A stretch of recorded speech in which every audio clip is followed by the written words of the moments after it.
Halo bosku, jumpa lagi dengan channel Masno22. Sebelum lanjut ceritanya jangan lupa subscribe, satu lagi jangan di-skip nontonnya ya. Terima kasih. Tamparan itu membuat wanita itu tertegun, dan dia menatap Chen Ping dengan tak percaya. Berani sekali kau sampai berani memukulku. Aku akan memotongmu menjadi beberapa bagian. Wanita itu menjerit, namun sayang dia tidak memiliki kekuatan untuk melawan di bawah tekanan Chen Ping. Kau masih ingin mencabik-cabikku.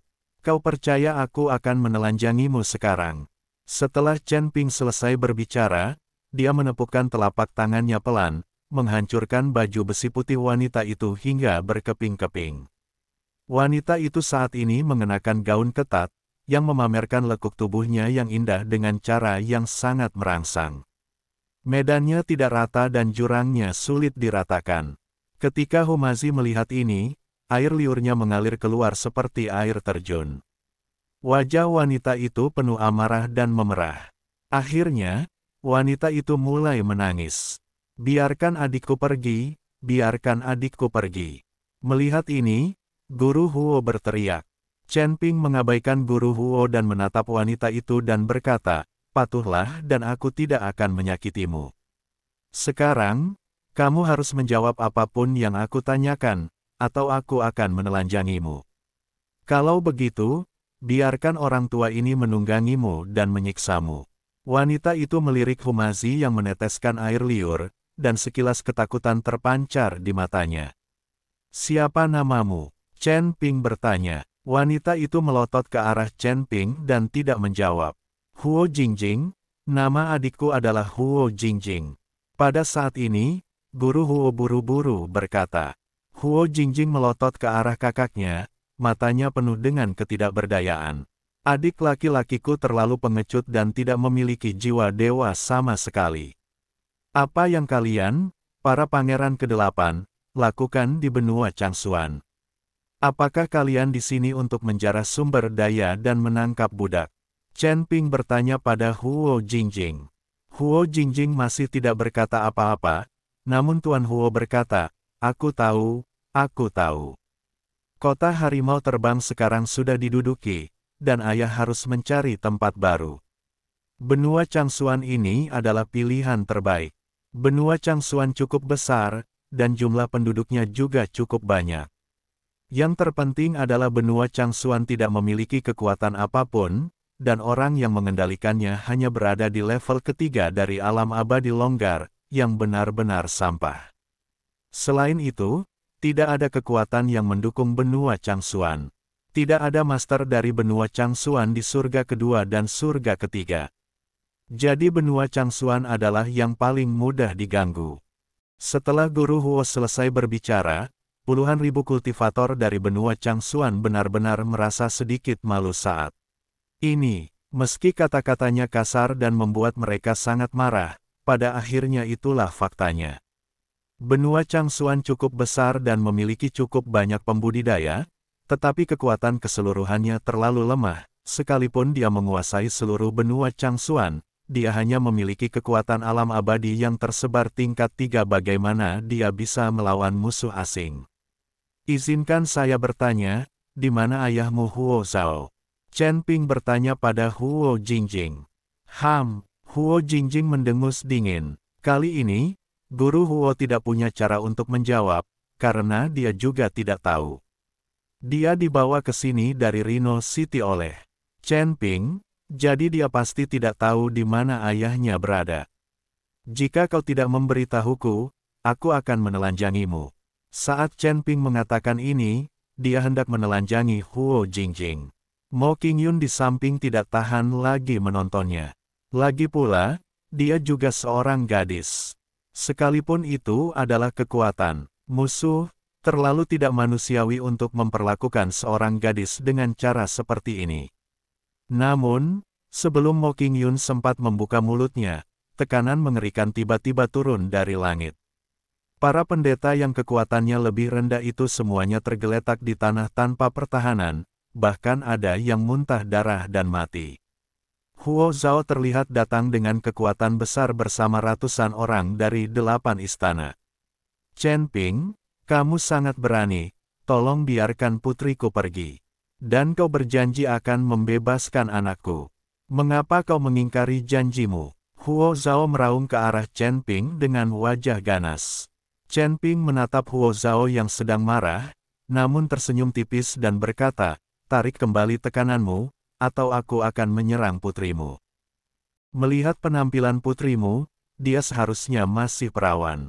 Aku hanya tidak tahu apakah dia bisa menahan seranganku. Sambil berkata demikian, Chen Ping memeluk Huo Jingjing dan mulai menyentuh seluruh tubuhnya. Berhenti. Huo Zhao sangat marah. Namun dia tetap patuh menarik tekanannya, dan semua kultivator dari benua Changsuan pun bernapas lega. Kalau tidak, mereka akan tertimpa tekanan sampai mati oleh Huo Zhao. Chen Ping, kamu telah melakukan hal yang memalukan di depan banyak orang, apakah kamu tidak merasa malu? Huo Zhao menahan amarah di hatinya dan bertanya pada Chen Ping. Saya tidak perlu malu, saya tidak mencuri atau merampok. Saya tidak seperti Anda, yang suka menindas yang lemah merampas sumber daya, dan menduduki wilayah orang lain. Bukankah kalian semua sangat sombong di kuil? Bagaimana kalian bisa begitu bangga dengan sumber daya di tempat seperti benua Changsuan? Chen Ping menanyai Huo Zhao. Ini bukan urusanmu. Jika kau membebaskan putra dan putriku sekarang, aku tidak akan melanjutkan kebencianmu terhadap kuil. Kata Huo Zhao. Setelah mendengar ini, Chen Ping tertawa dan berkata, jangan menyombongkan diri. Kamu hanya penguasa istana ke-8. Bisakah kamu menjadi penguasa kuil?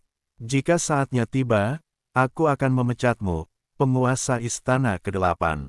Kau bukan siapa-siapa, dan kau hanya seorang yang sombong. Kamu, wajah Huo Zhao penuh amarah dan dia dicekik oleh Chen Ping. Huo Zhao juga tahu bahwa dia, sebagai penguasa istana ke-8, tidak memiliki banyak kekuasaan. Bahkan di kuil, dialah yang terakhir. Terutama setelah dia dipanggil kembali ke alam surga oleh keturunan keluarga Huo dan kembali dalam keadaan terluka, dia diejek oleh semua orang di kuil. Berbagai sumber daya yang dikeluarkan kuil juga mulai dikurangi ke 8 istana. Huo Zhao tidak punya pilihan lain, jadi dia membawa 8 istana ke surga pertama, menduduki kota Feihu, dan menggunakan kota Feihu untuk menjarah sumber dayanya. Selama waktu ini, Huo Zhao mulai beristirahat dan memulihkan diri dan perlahan pulih. Siapa yang mengira pada akhirnya akan jadi seperti ini? Huo Zhao merasa getir, tetapi dia tidak bisa mengatakannya. Ayah, jangan khawatirkan kami. Bunuh saja orang-orang ini. Aku bisa mati. Aku bahkan bisa meledakkan diriku sendiri. Huo Jingjing berkata pada Huo Zhao. Dan guru Huo berkata dengan wajah penuh kengerian, Ayah, selamatkan aku tidak ingin mati. Huo Zhao, bagaimana kalau kau bawa orang-orangmu keluar dari benua Changsuan dan aku lepaskan putra dan putrimu? Chen Ping menegosiasikan persyaratan dengan Huo Zhao. Tidak mungkin. Aku tidak akan mengabaikan saudara-saudara di istana ke-8 demi anakku sendiri. Kamu bisa membunuh mereka berdua, tetapi kamu harus ingat bahwa aku akan mengubur semua orang di benua Changsuan bersamaku. Huo Zhao berkata dengan wajah muram. Mendengar ini, banyak kultivator di benua Changsuan menjadi panik. Chen Ping juga mengerutkan kening. Dia bisa menghindari kejaran 8 istana, tapi ada begitu banyak orang di benua Changsuan sehingga Chen Ping tidak punya cara untuk menyelamatkan mereka. Wajah Mo Qingyun juga penuh dengan kegugupan saat ini. Dia berjanji pada sahabatnya Lan Lianhua, tetapi jika pada akhirnya istana ke-8 langsung membantai benua Changsuan, Mo Qingyun sendiri akan merasa itu tidak dapat diterima.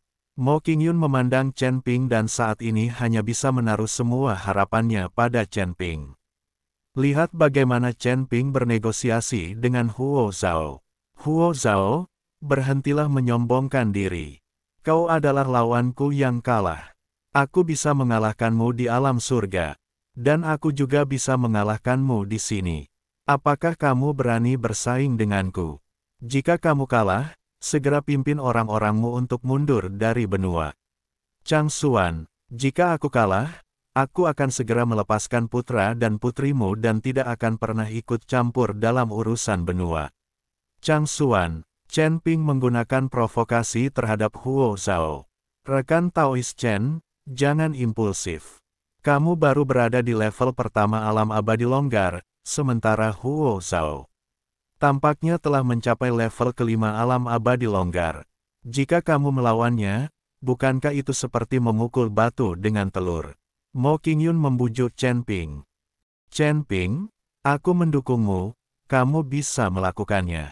Hu Mazi mendukung Chen Ping. Dan para kultivator dari benua Chang Xuan semua menatap Chen Ping dengan tak percaya. Menurut pendapat mereka, mustahil bagi seorang abadi kelas 1 di alam abadi tersebar untuk bertarung melawan seorang abadi kelas 5. Mengatakan itu seperti telur yang menabrak batu adalah suatu pernyataan yang meremehkan. Meskipun kekuatan Chen Ping yang baru saja ditunjukkan sangat kuat, kesenjangan antara kedua alam itu terlalu besar. Baiklah, aku akan bertanding denganmu. Sepertinya jika aku tidak menunjukkan keahlianku, kau tidak akan tahu berapa banyak mata yang dimiliki Raja Kuda. Huo Zhao melangkah maju, tekanan yang mengerikan pun menyelimuti dirinya. Chen Ping tersenyum dingin dan dengan lambaian tangannya, dia mematahkan tekanan yang mengerikan itu. Chen Ping meminta Mo Qingyun untuk mengawasi Huo Jingjing dan tidak membiarkannya melarikan diri. Alasan mengapa Chen Ping tidak berani membiarkan Hu Mazi menjaga Huo Jingjing adalah karena dia takut Hu Mazi akan kehilangan kendali dan menyiarkan situasi tersebut secara langsung di depan puluhan ribu orang, yang akan menimbulkan masalah. Dengan emosi Huo Jingjing, dia mungkin akan meledak saat itu juga. Chen Ping, memegang pedang pembunuh naga, melompat ke udara dan menghadapi Huo Zhao dari kejauhan. Lakukan gerakanmu. Chen Ping melambaikan tangan ke arah Huo Zhao. Tunggu sebentar. Huo Zhao melambaikan tangannya dan berkata, Chen Ping, mari kita bertarung dengan adil. Kamu tidak boleh membiarkan seseorang menguasaimu. Jika kamu melakukan itu sama sekali bukan kekuatanmu sendiri.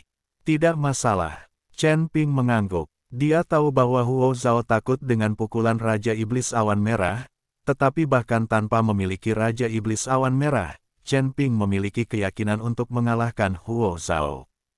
Chen Ping masih memiliki banyak senjata ajaib, kilin api, dan faktor yang tidak diketahui dari binatang kecil penelan langit, jadi Chen Ping tahu bahwa dia pasti tidak akan kalah. Ayo, kata Huo Zhao, dan langsung menyerang Chen Ping. Idakan, guntur yang keras tiba-tiba meledak antara langit dan bumi. Sosok Huo Zhao meninggalkan bayangan sisa di kehampaan dan langsung muncul ratusan kaki di atas kepala Chen Ping. Dia membentuk segel dengan tangannya, dan energi spiritual di sekelilingnya bergulung dan melonjak seperti magma yang mendidih.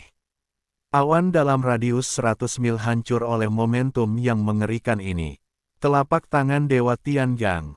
Sambil berteriak keras, Huo Zhao tiba-tiba menekan ke bawah dengan telapak tangan kanannya. Dalam sekejap, telapak tangan emas raksasa yang menutupi langit dan matahari mengembun dari udara tipis. Garis-garis telapak tangannya terlihat jelas dan masing-masing garis mengandung kekuatan penghancur.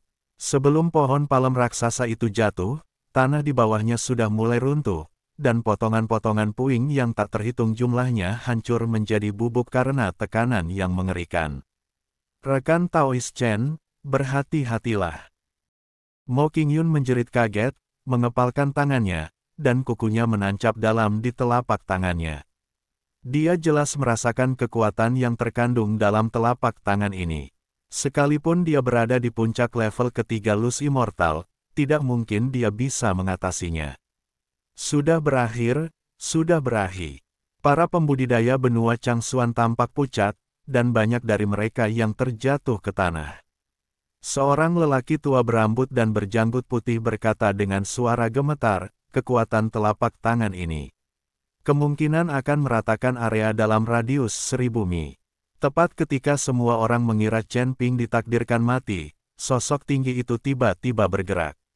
Merusak, Chen Ping berteriak, dan pedang pembunuh naga di tangannya meledak dengan cahaya darah yang menyilaukan.